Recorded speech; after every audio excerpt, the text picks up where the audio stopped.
Good morning, my dear masters. Good morning, my dear friends. Welcome to day 10 of our breath by breath, step by step approach to learning Anapanasati meditation. To me, it just seemed like we just started the other day. We're already on day 10. Wonderful. And thanks for being with us. Thanks for being with me. Thanks for practicing. Thanks to your commitment to meditation and mindfulness. All right, so today we will get into a practice like yesterday. Before that, one last thing that I forgot to mention earlier. There is one factor, there is one success factor for effective, efficient meditation. When I say efficient meditation, you sit in your posture, you close your eyes, and then very soon, within 5 minutes, you are observing your breath. You're continuously observing your breath, and you get into states 2, 3, 4, all that, right? There's one factor or one state of mind that is essential to get to that deeper states of meditation. Of course, we said curiosity, we said attention, awareness, and non-judgment. There's one more factor that is very important for us to practice being out of meditation for success in meditation. Can anyone guess? Anyone guess what is that factor? Let me open the chat window. One factor for successful meditation practice.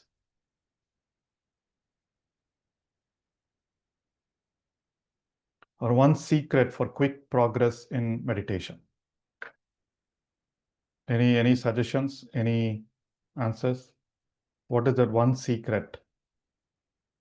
If you have that, yes, of course, consistency enforces practice, absolutely. Swadhyaya, yes, it reinforces. Consistency is very important for us to get the benefits of meditation. We spoke about a lot. Tomorrow I'll cover a little bit on the stages. Consistency is one, but more importantly, when we get into meditation, we should not get into a state of lack. We should be in a state of contentment. Being content with everything that we have is the secret for quick progress in meditation. Being happy for whatever we have, being content. When we get into, right, the quantum science talks about it. When you are in a state of lack, it only attracts more lack. Similarly, when you are in a state of contentment with your meditation practice, contentment with your mindfulness practice, yeah, it is better than before. I'm happy with it, right? And then obviously, when you're in that state, things will continue to improve. And that is why we have this whole gratitude exercise, right? Being grateful for everything. Being grateful for your practice, being grateful for your time. How do you develop contentment? Contentment is nothing but satisfaction. I'm absolutely satisfied with life. I'm absolutely happy with what is happening, but I want to explore my deeper potential. I've accumulated all this baggage in my head. I want to let go of most of those baggage. So that is the way to get into meditation. If you get into meditation to think that, okay, I'm going to do this practice for 10 days, 11 days, then I will know, then I'll start practicing every day. I'll get rid of this disease. I'll get rid of that disease. I'll be able to talk to Mahatar Babaji or Sai Baba. Then it's not going to happen that way. Might happen, but it's not the lasting benefit that each and the ultimate goal of meditation and spiritual practices is inner transformation, right? Becoming a better version of who we are. We are whatever 3.0, we need to become 4.0. We need to become a better version of who we are, and we become that every day as we continue our spiritual practices, right? The only goal of any spiritual practice is how do I become a better version of me? Then how do I realize? What is self-realization? Realization is the best version of you the reason for you are born here, born into that family, the reason that we are living this life, right? So it could be to, what to say, address past karmas, but everyone has a purpose. Everyone has come here for something. The purpose doesn't need to be build a big business, build a Taj Mahal. The purpose can be as simple as take care of the 2 or 3 people who are dependent on you. Do your best. You have the skills and talents. You're able to talk well, talk and help others. If you're able to write well, write and help others. If you're able to code, do your programming well with full focus, do that and help others. That is all, right? Ultimate purpose is all linked to helping others, contribution. Only then our soul gets that satisfaction. So it's ironical. You'll have to be content, you'll have to be satisfied, go into meditation, which will again get you into the next higher level. You're satisfied with that, right? So that is why we practice gratitude. Gratitude is another big exercise along with meditation and mindfulness that we suggest. So please, there are several gratitude practices that you can follow. One is like every day, as soon as we do meditation, just say thank you to whatever happened. The other thing I normally suggest and we used to practice is think about 2 or 3 things that happened yesterday in the last 24 hours and bring that to your mind and say thank you to it. That it could be as simple as someone helping you, someone opening the door for you, right? Someone giving you that wonderful meal, someone who helped you. And it could be that duty, but someone who's helped you and who you felt grateful for, right? So be thankful for that coffee, be thankful for that breakfast, be thankful for the less traffic or whatever traffic it was there, at least in Bangalore roads, right? Be thankful for the weather. So that feeling of gratitude, when we are grateful, automatically it will attract more of that. For me personally, I keep saying in public forums, for me, along with meditation, gratitude was the biggest thing that helped me progress. Gratitude whenever I get a message that salary is deposited, when I get the message on the phone, I say thank you, right? Whenever I get any of the other expenses, yes, so it is, oh my God, it is not too much, thank you, right? And so a few years ago, when my mom had a fall, she was bedridden. But thankfully, she was able to go to the bathroom on by herself. We used to walk, and she was able to do her work. We were thankful for that because you heard a lot of stories where even that function had to be taken care. So you don't get that one job, thank you. Maybe there's something better waiting. You are on a break. You are looking for jobs. Maybe you're looking for something better than what you did earlier. So yes, metta is a type of gratitude. Metta is loving kindness. It's basically it gives you the same higher sense of higher energies. So my dear friends, gratitude is a very good practice. Every day before going to bed, you can write, you can think about it or whatever it is. Please be grateful for 5 things. It's called the 5 finger exercise. 5 things you are grateful for that particular day. Or you can do it the early morning, next day. I do it the next day morning. As soon as I finish my meditation, I say thank you for all the things that happened yesterday. It could be my smooth ride to Pyramid Valley. It could be I'll be traveling everywhere. It could be the wonderful travel that I had without any delays, without any cancellations, right? Or it could be that wonderful work that one of my coworkers did and made me happy. So it doesn't matter, whatever it is.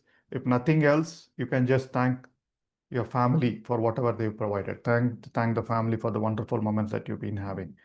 Thankful for that wonderful piece of wisdom that came into your mailbox, right? So gratitude is another practice along with meditation. It's also part of your abhyasa, gratitude, meditation, and then of course, day-to-day mindfulness, moment-to-moment mindfulness. All right. And nowadays, I'm also thankful to the AI technologies. The other day, I had to give a presentation in Pyramid Valley on International Yoga Day. Using AI tools, I was able to create a presentation on Patanjali and AI and technology within an hour, something that used to be taking 5 to 6 hours, right? So now technology, if used right, helps you save your time so that you can spend more time on such practices, on reading books, on meditation, on helping others, right? Not excessive scrolling, unnecessary scrolling, on whatever apps which consume your energy, which consume your technology. That was the topic of my presentation that day. All right. So contentment, gratitude is very important. You can practice gratitude at the beginning of the meditation or at the end of the meditation or anytime during the day. Please have that bhava, have that uh, metta bhava whenever you feel something great, right? Just thinking about thank you, just feel grateful. That's it. That's itself a higher frequency. All right. So with that, let's dive into today's practice of meditation, my dear friends. We'll again do like a 45-minute practice like yesterday. So same thing, 10 minutes of um, 10 or we'll do 8 minutes. 8 minutes of observing your breath, equal breathing, sorry, 8 minutes of equal breathing, right? Then 10 to 12 minutes of focusing your attention on the breath. Then the remaining time will split between following your breath and flowing with your breath. All right, we'll end with a brief gratitude practice. Okay, any questions? Any questions on any techniques, any practices? I hope you are using the techniques of counting, labeling, connecting when your mind wanders, or maybe most of your minds are a lot better now compared to earlier. If not, you can use any of those practices as well. All right. So with that, let's get into a comfortable posture for the next 45 minutes. It's just your breath, your mind, your body. That's it.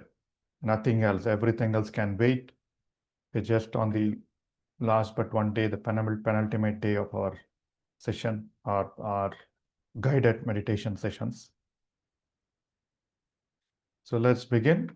Close your eyes, remove your spectacles, close your eyes, clasp your fingers, and cross your feet at your ankle with a deep feeling of gratitude.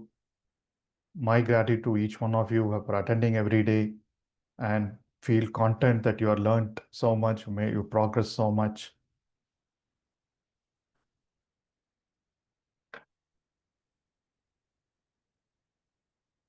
Let's begin the process of equal, long breathing.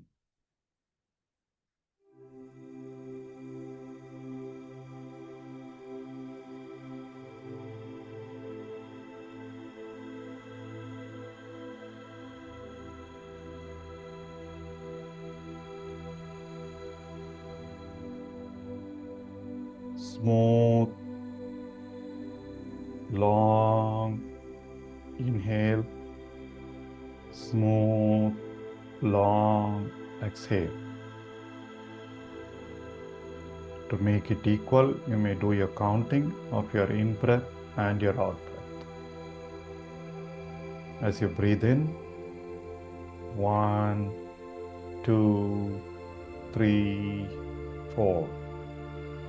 As you breathe out, 1, 2, 3, 4.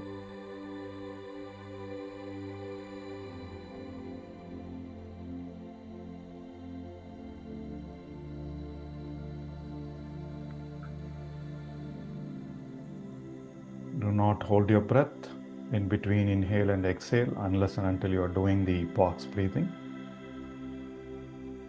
Feel the movements in your stomach just to ensure you are doing the right way of breathing, abdominal breathing or belly breathing.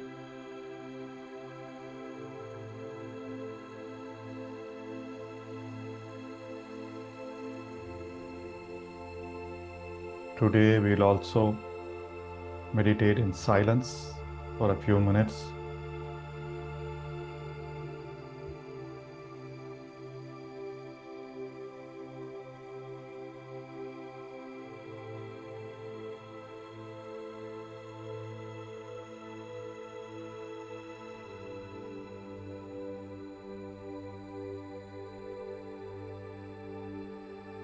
This warm-up and grounding can be done to the extent that you need during your daily practice.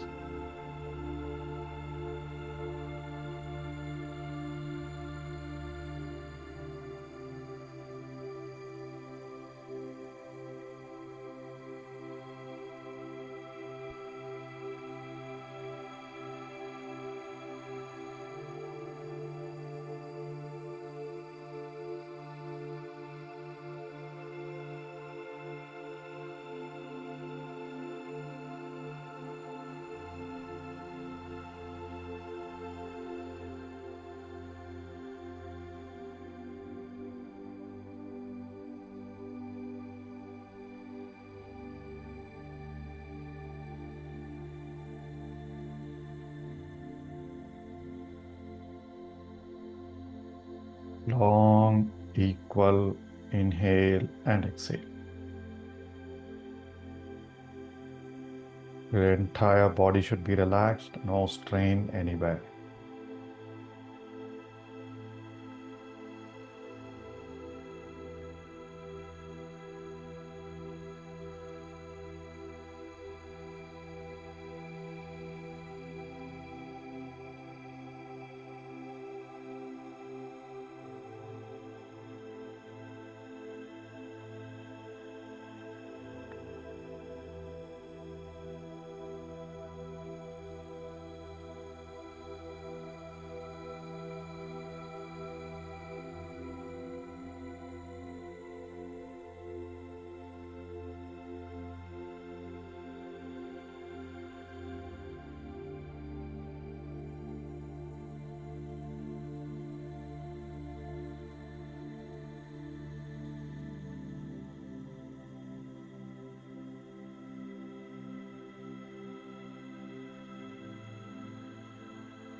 Feel your body calming down. Feel your mind full of awareness of your breath and the counting.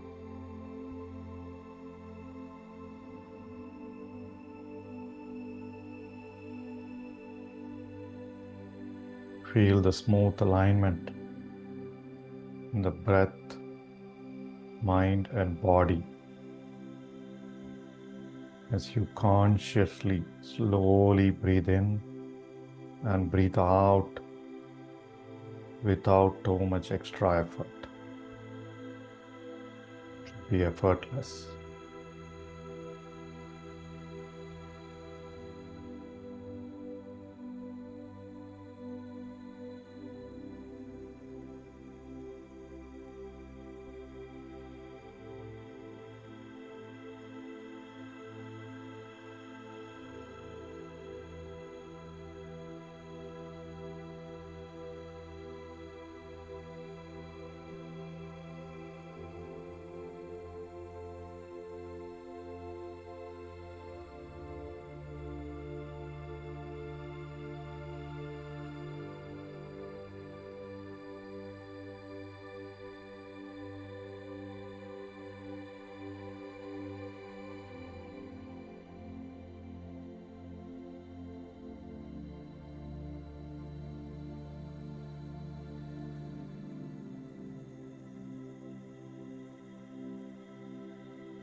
This is the warm-up for your breath, your body, and your mind. Your awareness and attention.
Wonderful. Now let's move into the step 1 of our meditation practice. Let go of your counting, let go of your conscious equal breathing. Move your attention to the entrance of your nose and begin the process of focusing your attention and awareness at that one point, the entrance of your nose or some point inside your nose. By now, you should be able to figure out that one point. It can vary, but just one point where you can feel the breath going in and out.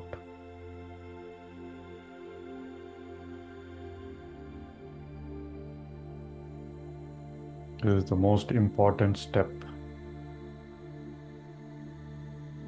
in our breathfulness practice. This helps us not lose track of breath for longer duration.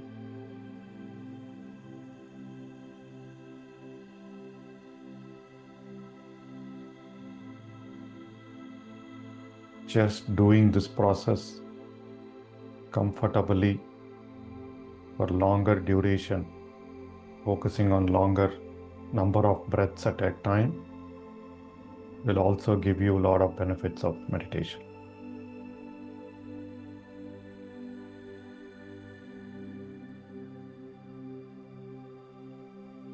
Do not alter your breathing, do not change your breathing. Keep your posture straight, keep your head straight.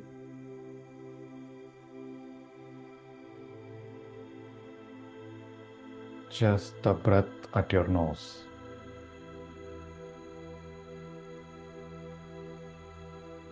Anapanasati, just being mindful of your in-breath and your out-breath.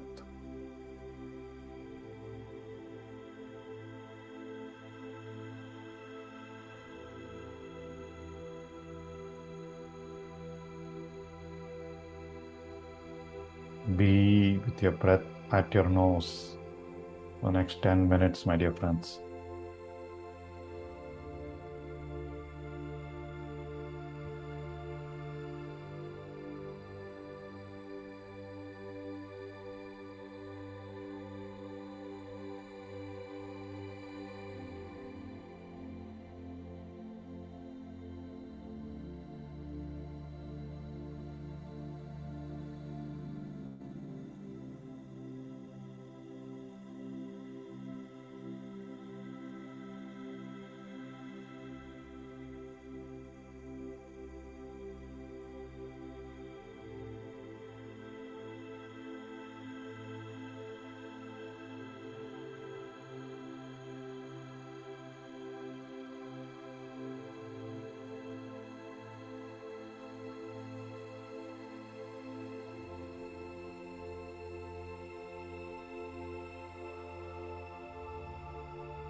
Become a witness, become an observer of your breath going in and out of your nose. If you are distracted by thoughts or other things, the moment you notice it, bring your attention back to your nose.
Continue to be with your breath at your nose.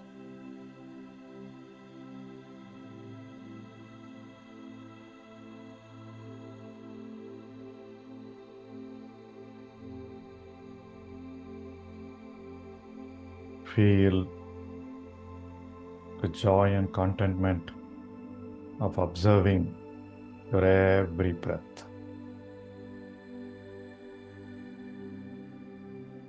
No analysis, no thinking, just watching. The watching is with your feeling, not through your eyes.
Just by being aware of your breath, you're triggering all the healing circuits in your body.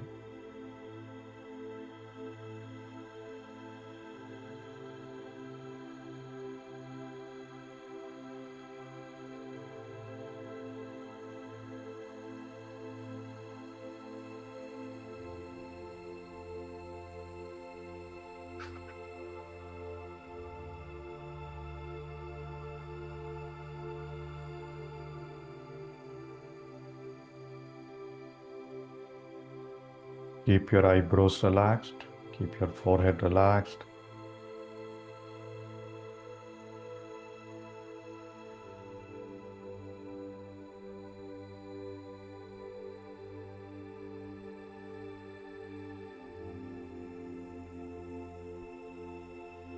Every breath is different. See if you're able to notice it.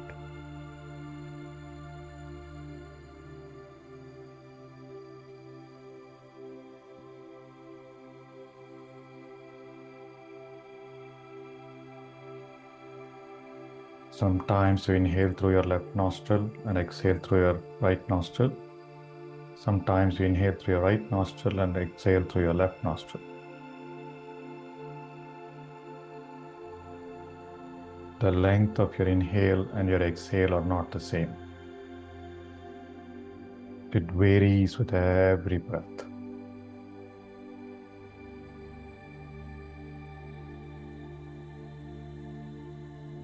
Just observe your breath with a sense of curiosity, not with a sense of analysis.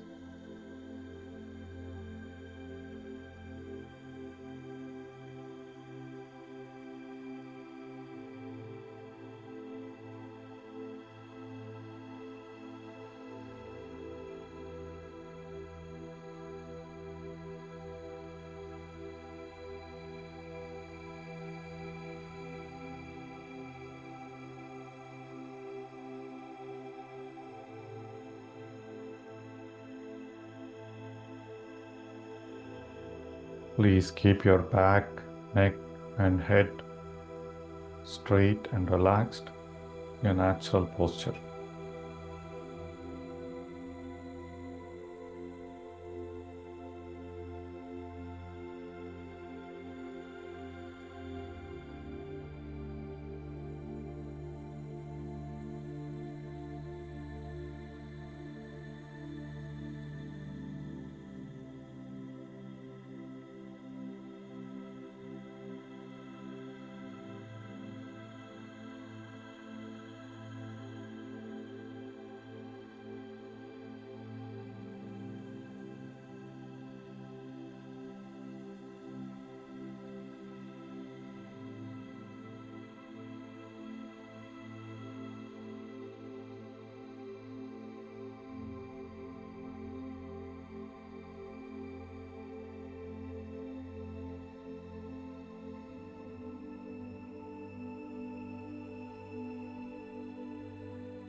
Feel the joy of focus, effortless focus, as you observe your every breath at your nose.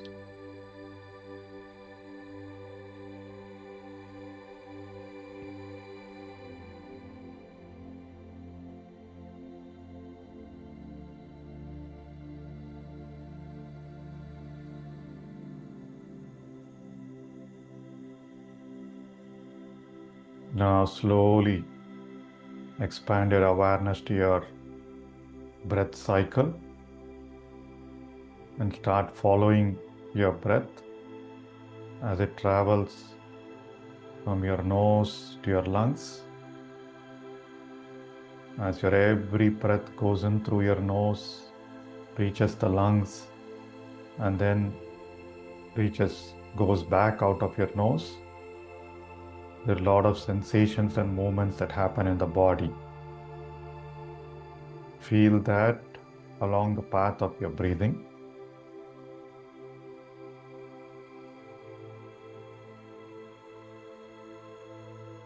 Either in your nose, in your throat region, in your chest region, and the movements in your stomach region. Or you can just connect your in-breath and out-breath at your nose with the movements in your stomach.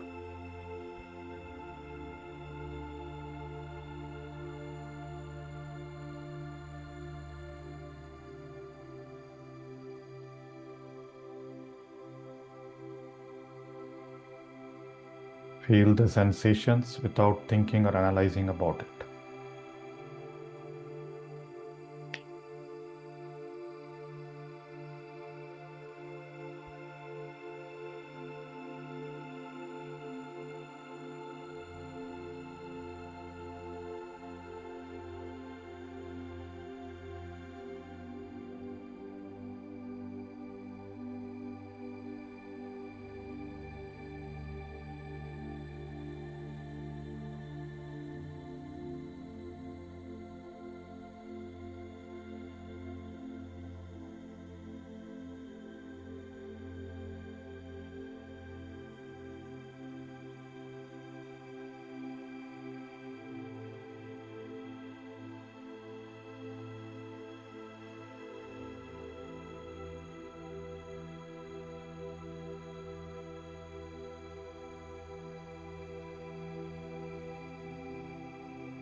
Just follow your breath. Just observe your beautiful whole breath without judgment, without analysis.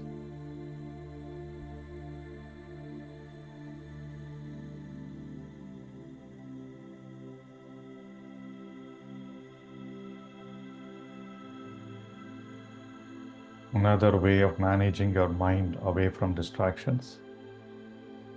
Just feel minutely, look for sensations in your throat region, in your chest region, in your abdomen. You'll be able to feel the movements better. Let's see if you're able to observe any sensations.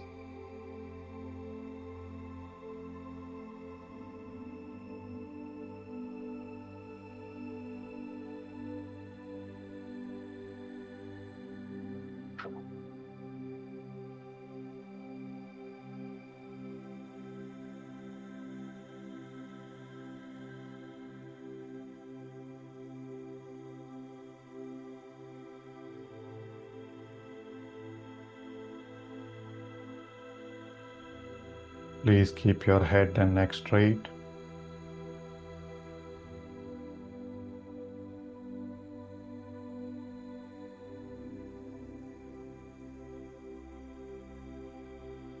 Keep your eyebrows and forehead relaxed.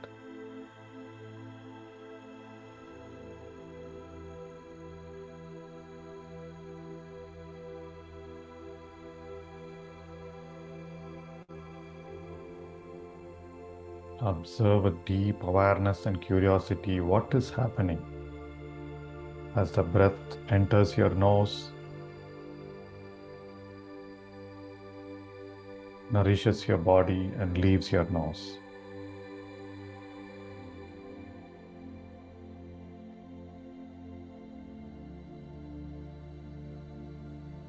This is a small area practice for your full body awareness.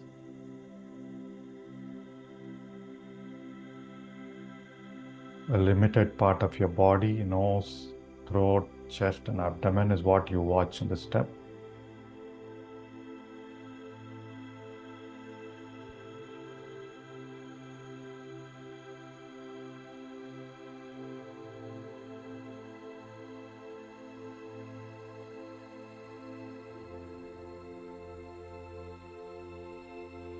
Five more minutes of following your breath.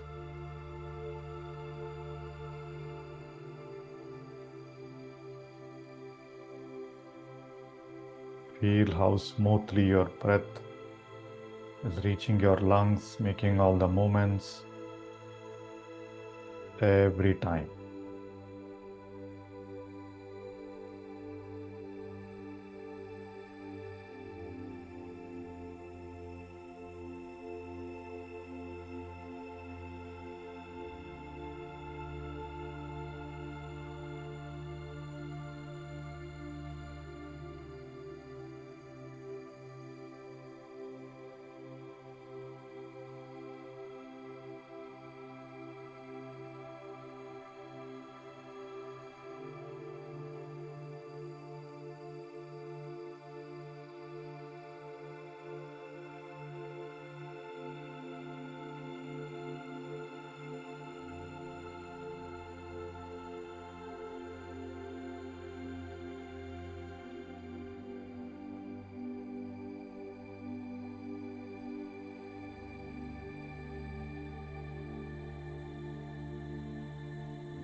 Wonderful. Continue to be with your breath. Enjoy the beauty of your natural breathing rhythm.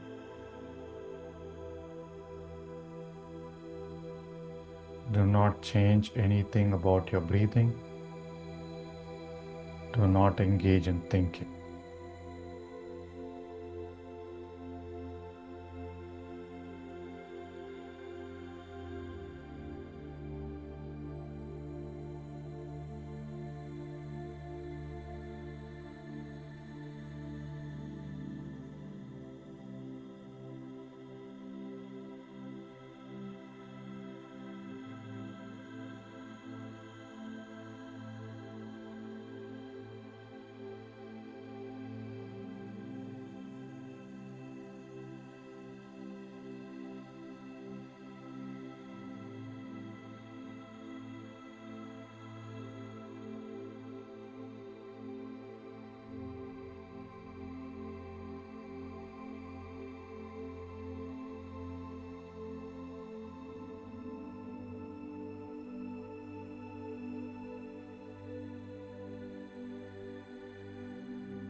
Feel your wonderful, whole, beautiful breath, my dear friends.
Excellent.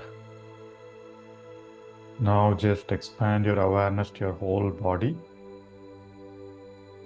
Continue to anchor your breath at your nose or at a point on your stomach, somewhere where you are feeling your breath every time.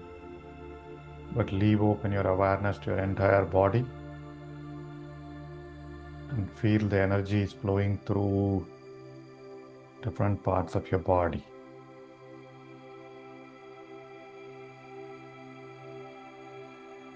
Observe the empty space inside your body and you'll feel the sensations.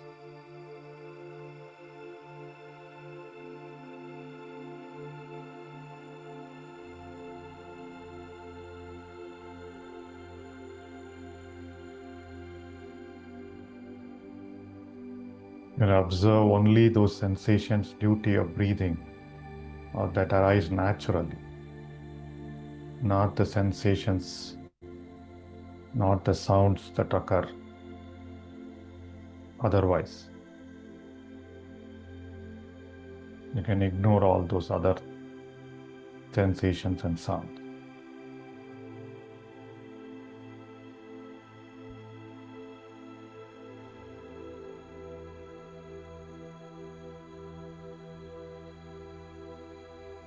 You might feel a sense of joy. You might feel some tingling sensations. You might feel some parts of your body light or heavy. Observe, let go, return to your breath. Observe, let go, return to your breath.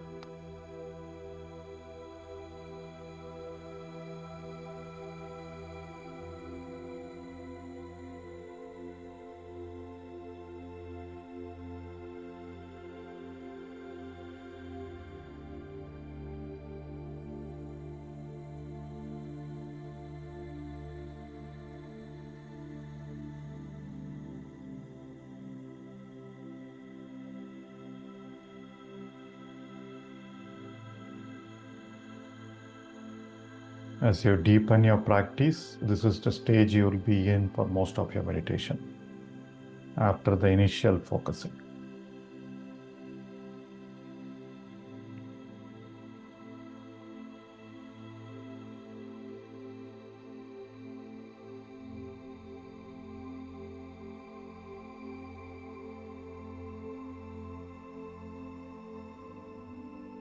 If you are losing track of your breathing, you can go back to focusing your attention at one point on your nose,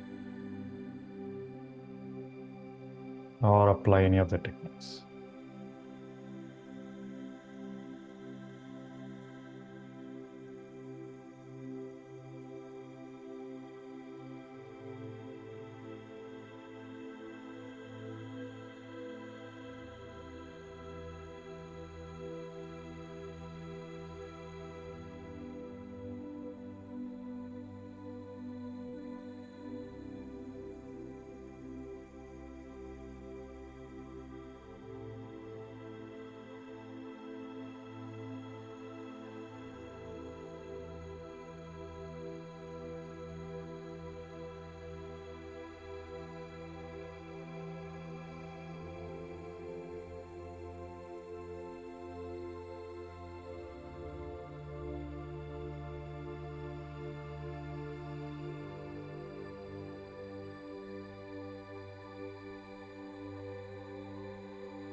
Wonderful, my dear friends.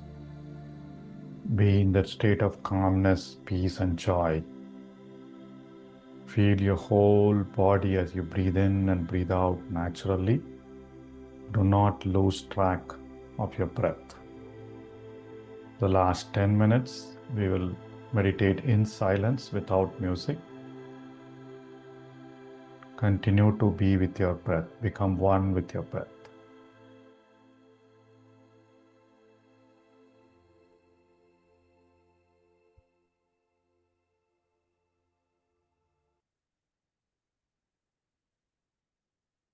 Feel your breath.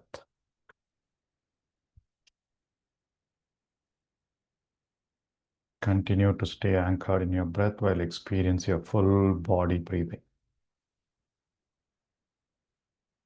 9 more minutes of observing your breath in silence.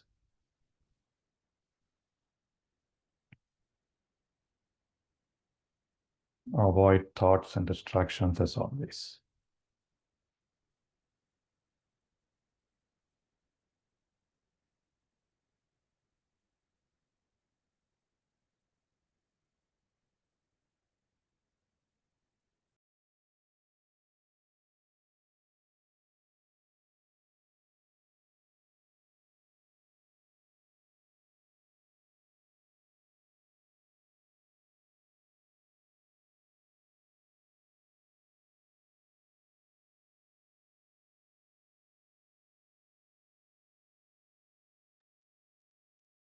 As you observe your breath, notice any sounds. Notice the sound of your breathing, if any.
Wonderful. Continue to enjoy the silence of your body, your mind, and the rhythm of your natural breathing.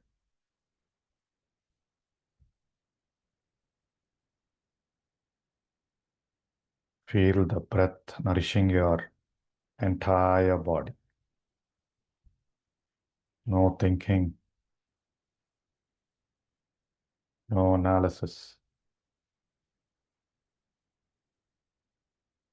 5 more minutes.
Become one with your breath, my dear friends.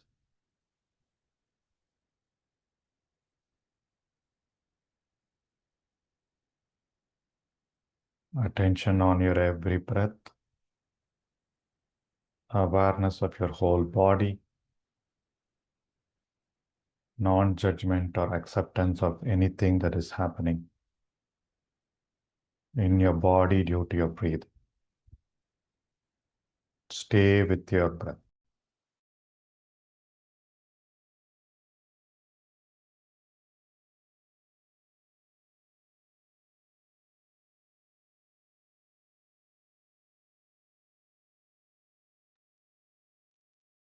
Feel the way your body is breathing naturally,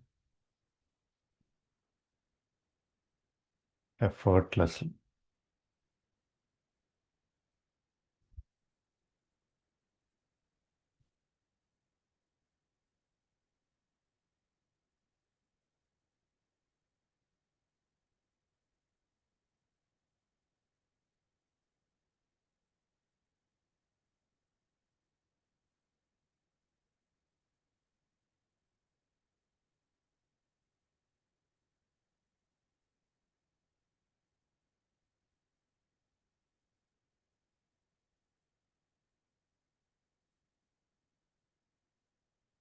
Feel the stillness in your body, calmness in your mind.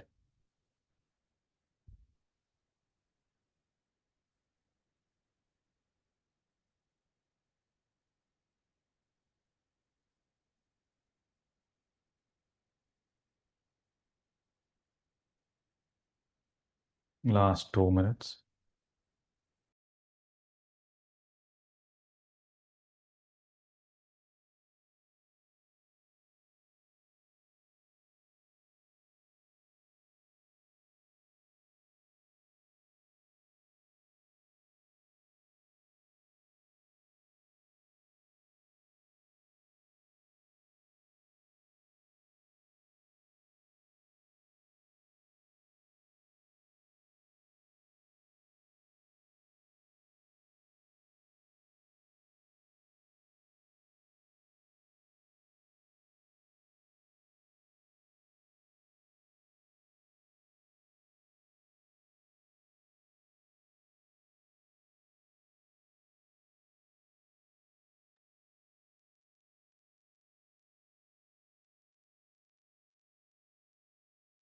Feel the joy, feel the peace.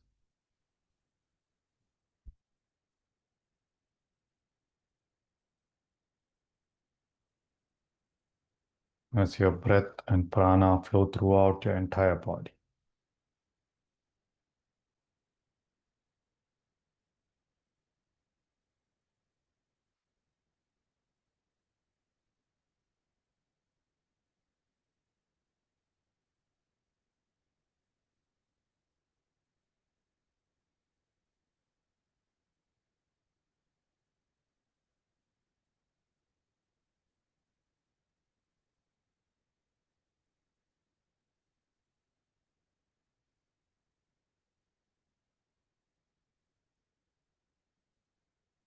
Excellent, my dear friends.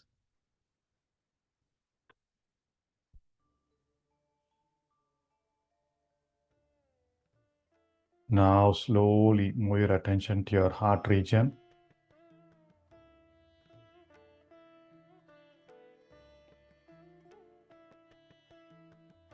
Move your attention to your heart region and feel grateful for your wonderful meditation session today.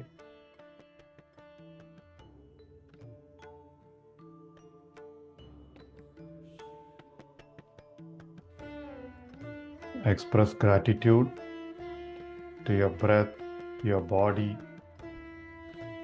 your consciousness.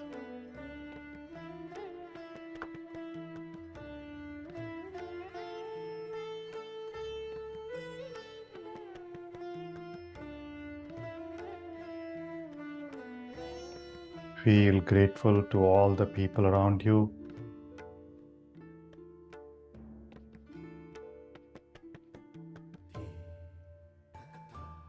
Feel a sense of gratitude to your parents, your family, your friends, your colleagues, your teachers.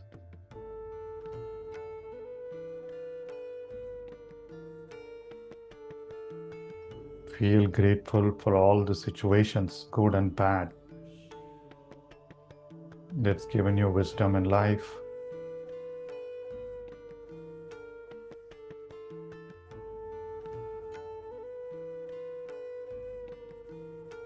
And lastly, express gratitude to all the agencies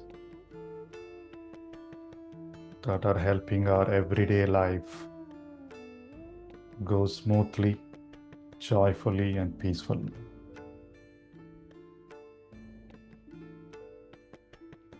With that, let's emerge from today's session of breathfulness. Become aware of your room you are in, become aware of your body. Unclasp your fingers and place your palms on your eyes for a few seconds, and you can open your eyes.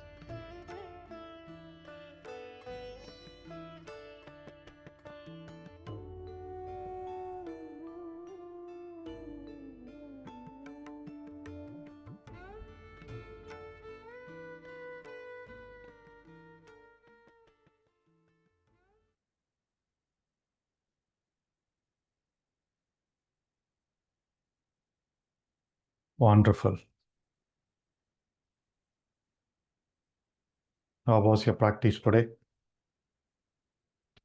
How many of you are able to go through the silence part? How many of you are able to feel the sensations in your body much more than what you felt yesterday or the day before?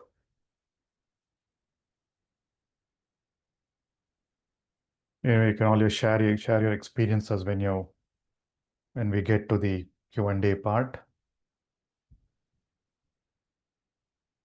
So today's exercise is going to be on gratitude. Again, some of you who have attended my earlier programs know this. So today what you're going to do is express gratitude to someone you know, someone you love, or someone whose gratitude, or you wanted to express gratitude, but you couldn't so far, right? So the best way is to meet that person for a few minutes and say thank you, express gratitude. Worst case, if you're not able to meet, at least make a phone call, talk to the person and say thank you for no other reason, just no reason. Meet the person. You want, give him something, but express gratitude and feel that gratefulness, feel the sense of gratitude in your heart, right? So you're doing that for no specific reason. It's not that he bought you a ticket and you're going to wait, but you need to just express gratitude. So try doing it. Best way to do gratitude is in person. You'll feel that a lot better. If not, worst case, you call a person whom you want to be saying thank you. Could be a person in your home, could be a person at work, could be a friend, could be an acquaintance, someone who's helped you somewhere, but someone you wanted to reciprocate, but you haven't been able to. All right. So that's exercise for today. Before we dive into our brief lesson for today, I know we'll probably a little bit over time today. So I just want to quickly talk about Pyramid Valley. Okay, so in the chat window, can you please type how many of you have not visited or not aware of Pyramid Valley? Just type no in the chat window.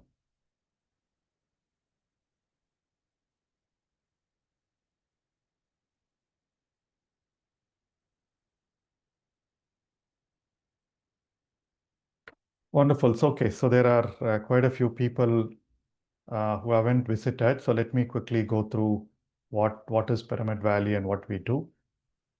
Come back to the chat window. Okay, so Pyramid Valley is a 30-acre campus. It's an international meditation retreat just south of Bengaluru city.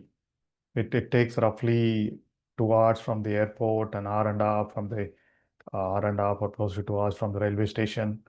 right? And so it's a 30-acre campus, completely green. You can always get a lot of information on pyramidvalley.org, our website, where we recently refreshed it with a new logo and new branding. So you have the mega pyramid. This is the mega pyramid that you see. So it's a 120, so 130 by 130 feet mega pyramid.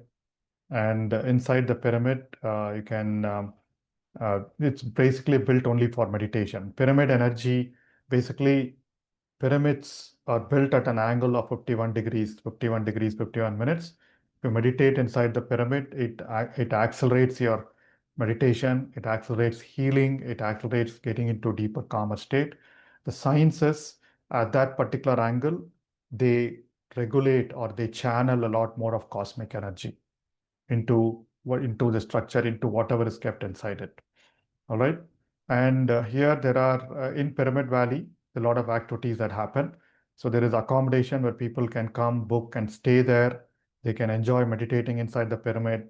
It's a wonderful oasis of greenery for those of you who have visited. And a lot of meditation sessions, a lot of workshops, a lot of retreats happen. There is both dormitory accommodation, there is standard room accommodation and luxury accommodation. And you can see all the pictures of all the events that are happening out there. So there's the Zen garden. There are different spots that you can go sit and naturally meditate. You can be in silence. And food is served free at Annadana. We have Annadana dining hall for all residents. Breakfast, lunch, and dinner is free. But if you're visiting, always lunch is free for everybody. It's free entry into the Pyramid Valley campus. So it's been in existence for the last 20 years. We started building it in 2003. And you can go through the website for any more accommodation, the facilities, what are all there, right? And there is a bookstore, dining, different types of accommodation. And I want to kind of, this Brahmarshi Patriji, who started this thing. So, and you can also look at all the programs that are happening. So every full moon is 8 p.m. to 12 a.m. night. You can book your rooms and then stay there. As I said, full moons are greater in cosmic energy. So doing meditation on a full moon inside the pyramid is lot significant. And there is a meditation for beginners program we always have for the first 21 days from 9 p.m. to 10 p.m. if you want to continue your practice. And then we're doing the stillness retreat. Okay, there's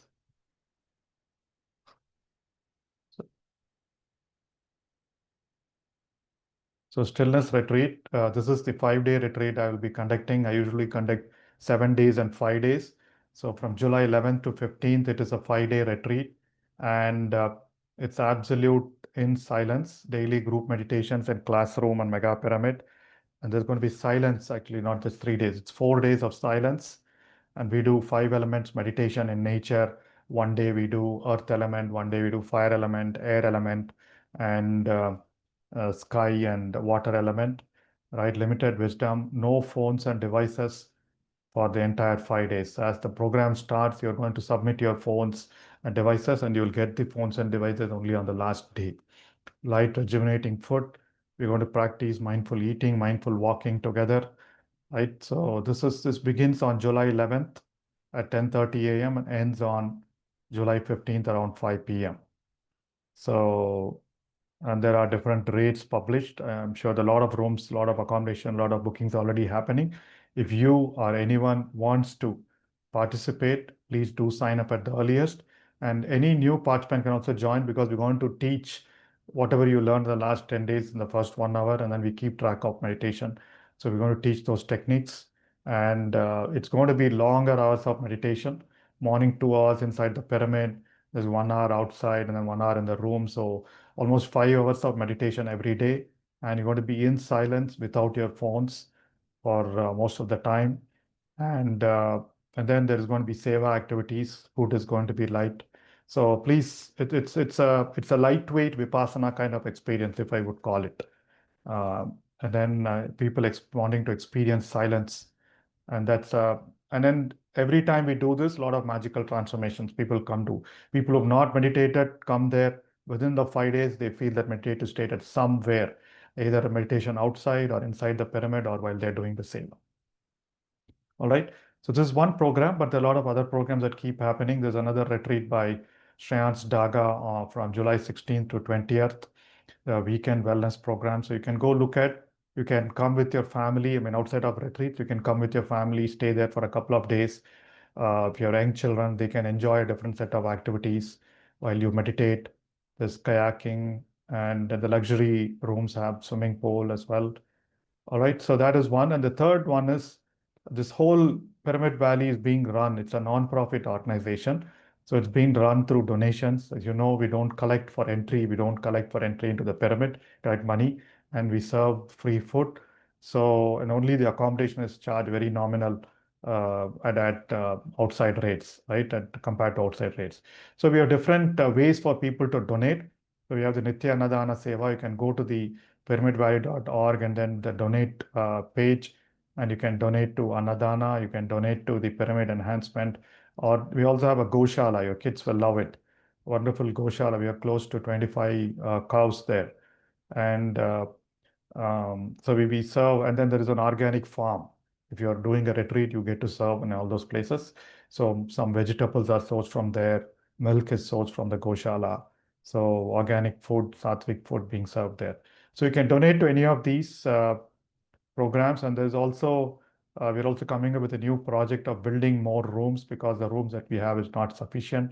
So there is Patriji Bhavan page. You can go look at the different schemes, different ways you can become member. That's a new building that's going to come up. And we also have a way for you to donate on specific days. Where is that?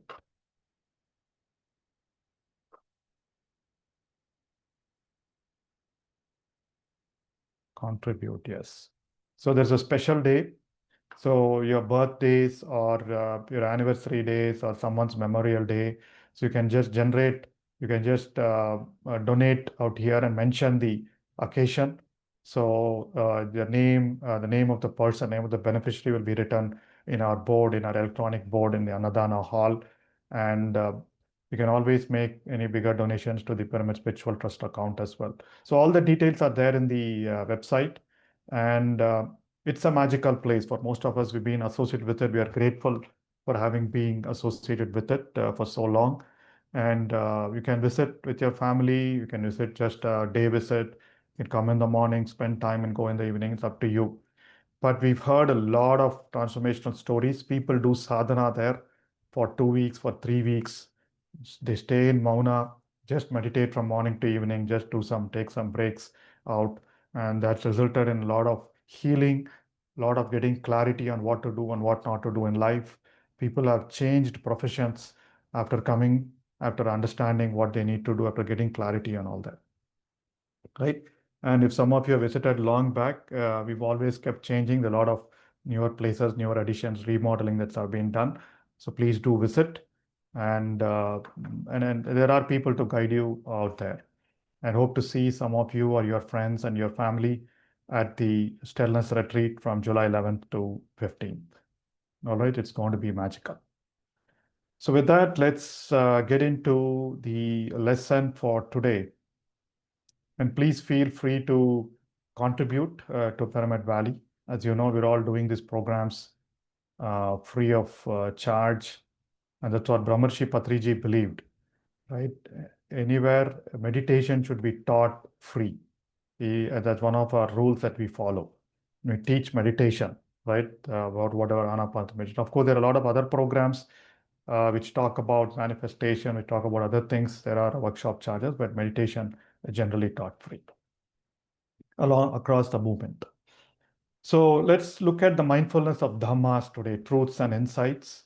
We'll just cover it in the next 7 minutes. So what the breath teaches you, one of the things that breath teaches you today, you might have also practiced or felt I was guiding you that way, teaches you impermanence, right? One thing is our breath changes every moment. As I said, no two breaths are the same. So that itself, Buddha says, it indicates impermanence. You can't even have two breaths the same. how can you expect situations in the world to be the same, people in the world to be the same, right? Every breath, as I said, sometimes you breathe in through your left nose, sometimes you breathe in through your right nose. Sometimes your inhale is longer than your exhale, sometimes your exhales are longer than inhale, right? Sometimes you feel some kind of a coolness as you breathe in, sometimes you feel a sense of warmness as you breathe in, right? And then the sensations coming up, disappearing, it's all never the same on any 2 days, right? And even in our body, there are tons of cells being replaced every second, right? The blood cell lifetime of a blood cell is 4 months. It doesn't last your lifetime. As Deepak Chopra says, you don't have the body and mind at when you are 25 years, the same body and mind that you were at 2 years old. Of course, besides the physical size, your brain cells get replaced, your kidney cells get replaced, your heart cells get replaced. Heart regenerates at least 3 times in a lifetime. And there is cellular activity that happening. So the truth to your body is creation and destruction. The neurons keep changing as we learn every time. So it's all impermanence. Breath is not the same, your body is not the same. So similarly, our situations are not the same, right? So, and Buddha and then a lot of masters talk about why we suffer. We suffer because we want things to be permanent. It's not impermanence that makes us suffer. What makes us suffer is wanting things to be permanent when they are not. Wanting that relationship to be permanent where the relationship keeps changing. Wanting that person or your pet to be with you all the time, whereas everyone follows the rule of impermanence. So that's one of the biggest truths that Buddha discovered and says, not understanding impermanence, thinking everything is going to be permanent is one cause of suffering. Right? When we try to make impermanent things permanent, we cause ourselves to suffer when they eventually change. Right? That is why he says the beauty, the secret to happiness is non-attachment. This is another of the dhammas, the two core dhammas, non-attachment and impermanence. So the secret to happiness is non-attachment, acceptance, and letting go, which is what we've been practicing all through our breathfulness sessions. Thoughts come, let go. Distractions come, let go. It's joyful, it's blissful, let go. Tomorrow it may not be the same, right? So what is non-attachment? Non-attachment is not detachment. Non-attachment is saying that I shouldn't have this worldly pleasures. I shouldn't have that car. I shouldn't have that wonderful house. I shouldn't have that wonderful family. It is not that. Non-attachment is basically letting go of thoughts and emotions that create suffering. And you will know when you're attached to something, when that something ceases to exist, when something is not there, right?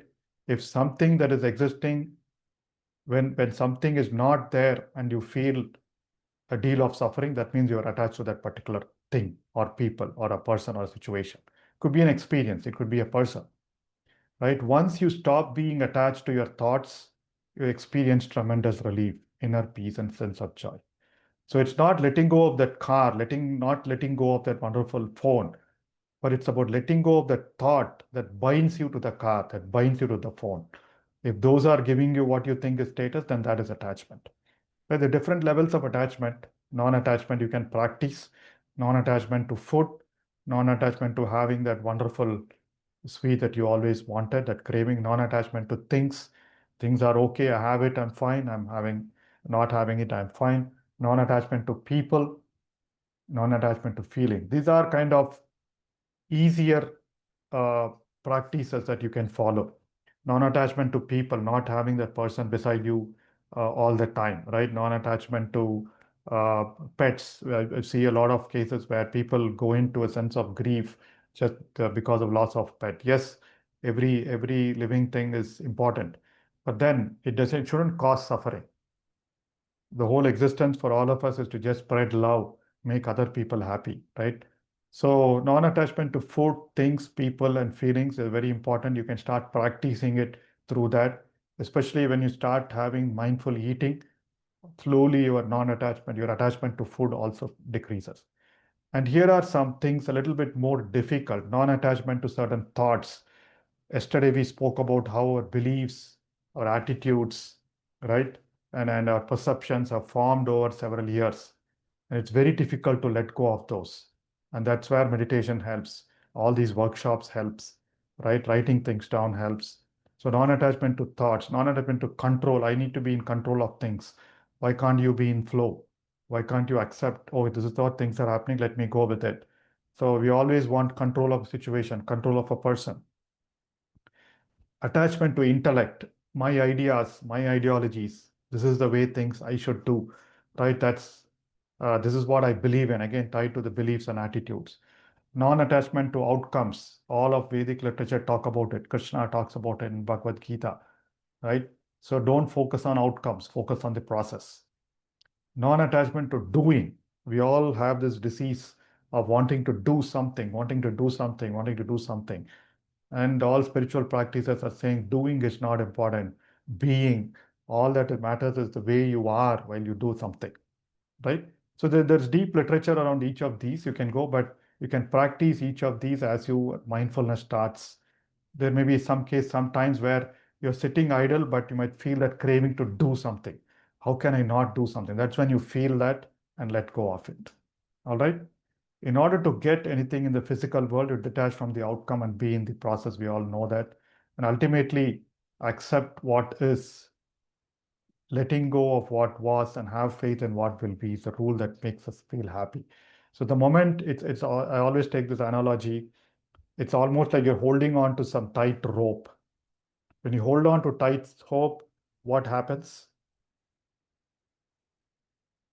When you hold on to something so tight, right? It could be my phone, it could be a rope, it could be a chair, whatever it is. When you hold on to it so tight, what happens? It's you who get hurt. Yes, it hurts you, not the other person. So similarly, holding on to a situation, holding on to an experience, holding on to a person, holding on to the job, holding on to whatever it is, right, makes you suffer. The moment you're holding on to a thought, holding on to a belief, right, the moment you let go of it, it's okay, right? I know what I'm doing.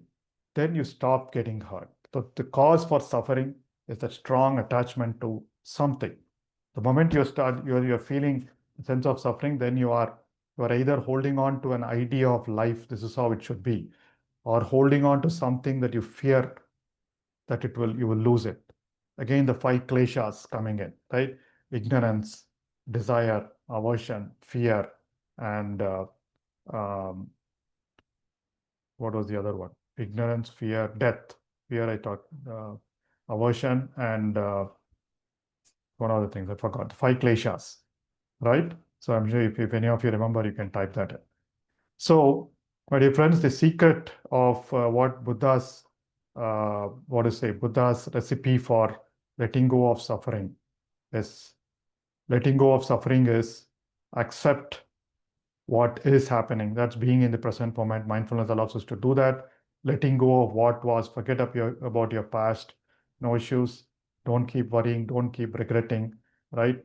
And then have faith in what will be, have trust because everything is going to happen as per your inner intelligence. The moment you start, and then the whole goal of soul is not to make you suffer. It always wants you to be in that joy, in that peace, in that happiness. The moment you believe in that, you have trust in it, automatically situations happen, automatically things happen, you get that intuition. When you live in complete acceptance of what is, that's the end of all drama in our life. Accepting what is happening in our lives is a lot more important. So why do I have my hand? Okay. So one of the big teachings of Buddha is non-attachment, non-craving. Is hold Four Noble Truths and Eightfold Path is based on that, how to avoid suffering, but not getting attached to something, right? So as you continue your practice of breathfulness, you'll start slowly feeling that. As I said yesterday, we saw that meditation, when you go to deeper states, it automatically cleanses the fears, cleanses the cravings, cleanses the dislike.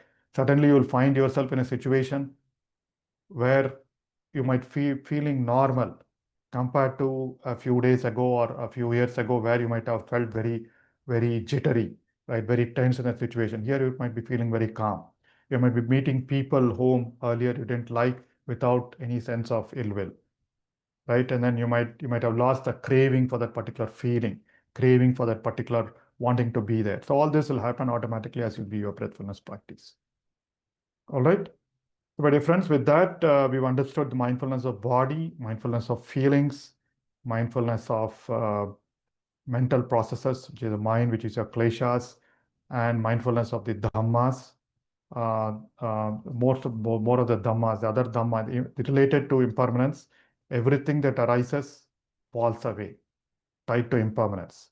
So there's no point getting attached to it, right? Joy arises, joy goes down. Sorrow arises, sorrow goes down. Like they say, right? This too shall pass. Nothing is permanent. If you're going through some difficult phase, if you're going through some illness, it will pass.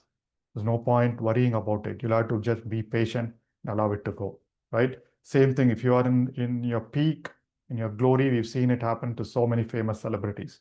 They are in peak, right? Then at some point, people don't care. Then the popularity fades. Your being famous fades.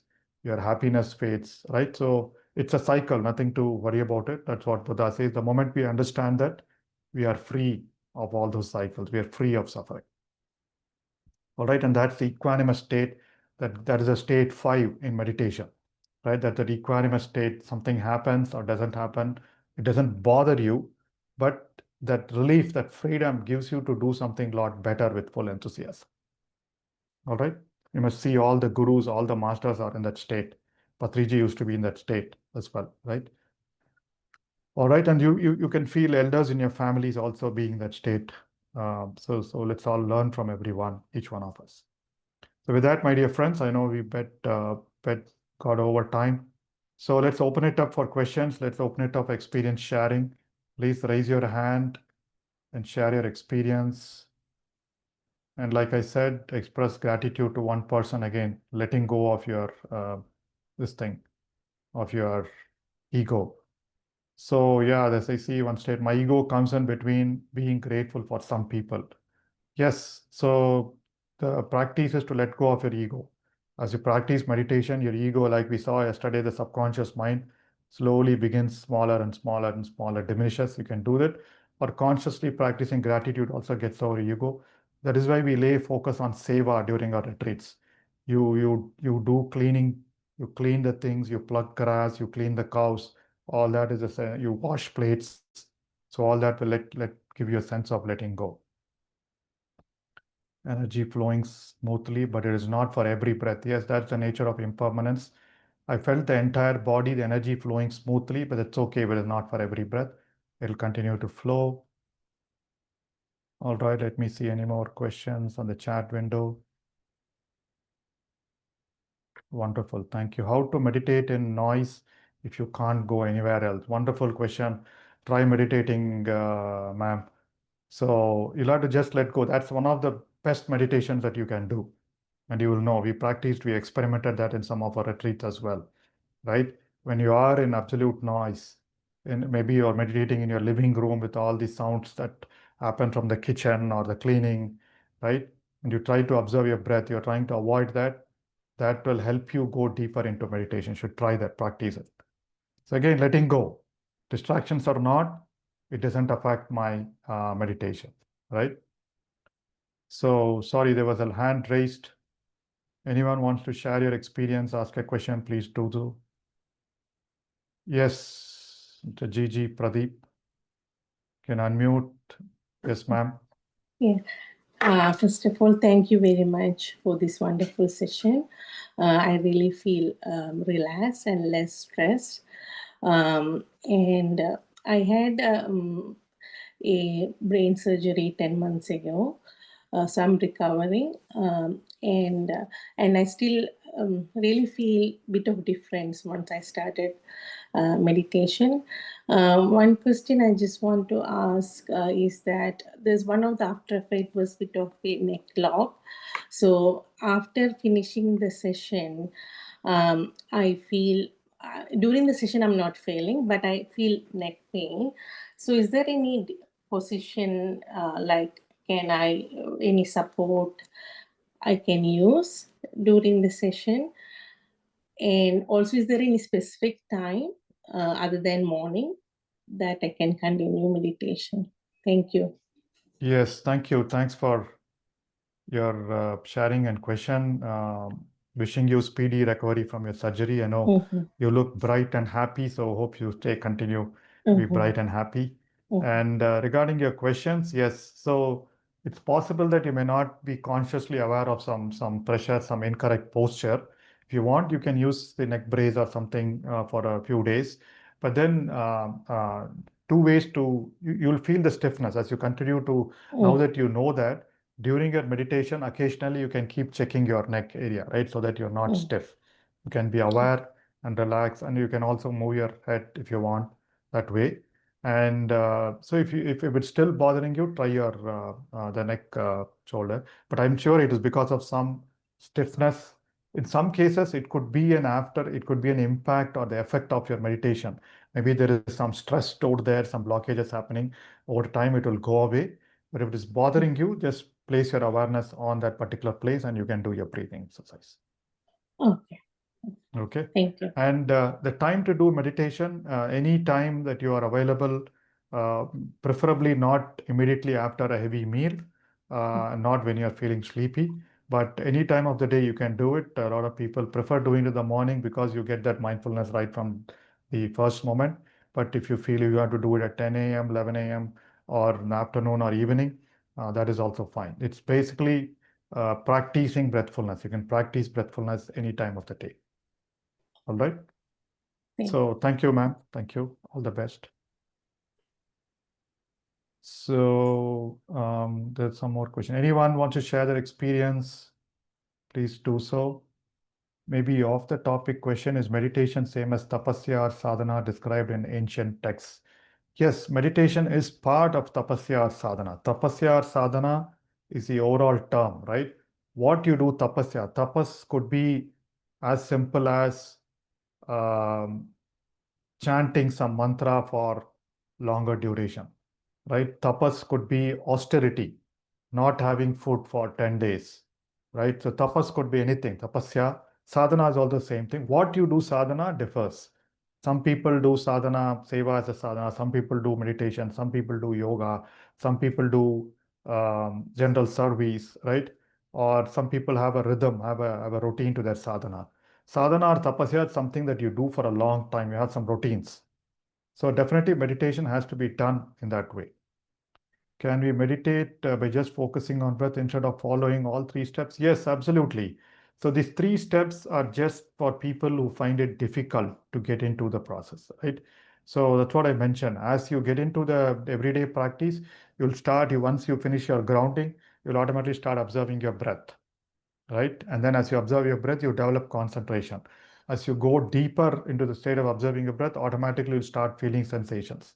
When you start feeling sensations, you'll become aware of it, right? And then you'll go into the subsequent states of joy, bliss, peace, all that will continuously happen. Yes, if you're able to do that, that's what ultimately you'll end up doing following the three steps, right?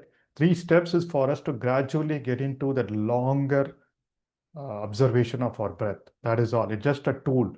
That's why we keep it as 11 days, right? Once you know that, the remaining days you can start practicing by yourself. Meditation can be used as substitute or alternate for sleep. 8 hours of sleep replaced with 7 hours of sleep for 1 hour meditation. Yes, so that's what most of us long-term meditators feel. See, as you are getting into this deeper practice of meditation, that's 1 hour practice, when you really allow your body to be in that deep state. So it's almost as good as you getting some amount of sleep, because in sleep also body rests, in meditation also body rests. So what we have felt is, as you continue your practice of meditation, the requirement for you to sleep longer, the requirement for your body to be tired or be in that state of recovery for longer fades. So your sleep requirement, probably you're sleeping for 6 hours, you'll start seeing sleep for 5 hours is good enough, right? Because you're anyway meditating. Yes, and Patriji says, I think 1 hour of sleep is equivalent to 2 or 3 hours of, sorry, 1 hour of meditation is equal to 2, 3 hours of sleep. You will feel that. You can still, the whole point is during the day you should feel relaxed, your body should heal, your body should have the time to recover, right? Because of meditation, during the day, you will not stress your body and mind too much because of your mindfulness. So your body doesn't become tired, your mind doesn't become tired or tensed as before. So it will not need the required amount, the previous amount of sleep. Second thing is during meditation, because of your awareness, all those physiological processes happen, because of which again your body doesn't need to sleep as long. All right, so you can try it out and you'll automatically get into that mode. You'll automatically wake up early feeling fresh. Can we meditate while sitting with our legs stretched out straight? You can do that occasionally, but preferably our posture is what I've showed, right? So you have to kind of keep it, keep your, if you want to keep, if you want to sitting on a chair, you can keep it stretched, but still keep your ankles crossing each other, but not sleeping on a bed with your legs stretched unless until you are not well. How to increase contentment and meditation? A subconscious already filled with mobile usage. It felt great satisfaction. That is the shift that we have to make. That is the shift that meditation allows you to do, right? Without a phone, attachment to the phone, attachment to the news, attachment to the reads that keep coming in. Once you start letting go of it, you'll start feeling a sense of peace, contentment. So contentment should come from within. Contentment shouldn't come from another person. That's another dimension of attachment. Contentment shouldn't come because of a food, because of a job, because of a person, because of a situation, because of a thing, right? So that is what, once you let go of it, you start practicing contentment, leads to better meditation. Better meditation lets go of all those cravings. All right, I have to readjust my legs every 10 minutes into meditation to avoid cramping. It is okay and not something that will hinder my meditation. Yes, yes, ma'am. So sit in a comfortable posture. If you're sitting on a floor or a sofa or a cushion and you're feeling that legs are cramped, you can try that for a few days. You can try sitting on a chair for a few days, right? So it doesn't matter. Both postures are okay. And over time, your body, even all of us, we also, for the initial 1 or 2 years, sitting on the floor for a long time was a big deal. We used to feel cramps. You can adjust a little bit, but if it is bothering your meditation, try the sitting meditation on the chair. All right. All right, my dear friends. So I'm still looking for more experience sharing. So tomorrow it's all going to be yours. Please do your sharing of experience. Please let us know some feedback on the course so that if you want, we can make some corrections. So please look up pyramidvalley.org for whatever information that you need. All right. So tomorrow we'll again do our own this practice, and we'll also talk about how meditation elevates our consciousness, elevates our energy levels.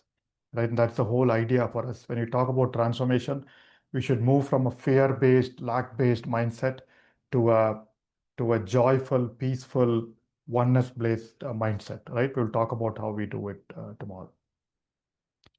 All right, and then subsequent to day 11, you can continue your practice. You can go follow the videos that are available on the Pyramid Valley YouTube channel, or you can do your practice on with any part of any type of music that you have as well, right? You don't need to go back to day 1, but anytime you are stuck, you can always go back to day 1, day 2, day 3. You can follow those 11 days anytime, or if someone else can also, you can have someone else, you and few others can join and start practicing another 11 days, right? Or whatever, it's up to you.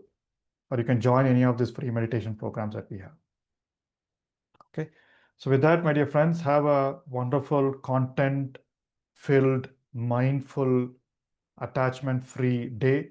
Have a wonderful day and see you tomorrow morning at 6 a.m. Thank you.